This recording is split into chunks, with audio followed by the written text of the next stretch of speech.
નડિયાદમાં વડતાલના આંગણે નેશનલ કાઉન્સિલની 3 દિવસીય મીટિંગનો પ્રારંભ થયો। સુપ્રસિદ્ધ વડતાલ ધામમાં 3 દિવસીય નેશનલ કાઉન્સિલ મીટિંગનું આયોજન કરવામાં આવ્યું છે। અખિલ ભારતીય અધિવક્તા પરિષદ દ્વારા આ મીટિંગનું આયોજન કરવામાં આવ્યું છે।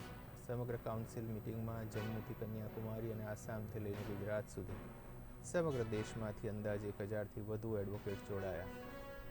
નેશનલ કાઉન્સિલ મીટિંગનો હેતુ નવા કાયદા કેવા ઘડવા, કેવા નિયમો લાવવા, જૂના કાયદાને રિફિલ કરવા અને ખાસ એડવોકેટ માટે ઇન્સ્યોરન્સ બિલ લાવવું કે કેમ, કોઈ કાયદા છે કે કેમ, તે બાબતે ચર્ચાઓ કરવામાં આવશે। ત્યારબાદ આ મીટિંગમાંથી આવેલા નિષ્કર્ષને રાજ્ય અને કેન્દ્ર સરકારમાં મોકલવામાં આવશે। નેશનલ કાઉન્સિલ મીટિંગમાં મુખ્ય મહેમાન તરીકે સુપ્રીમ કોર્ટના જજ પી.કે. મિશ્રા સાથે ગુજરાત હાઈકોર્ટના જજ સમીર દવે હાજર રહ્યા।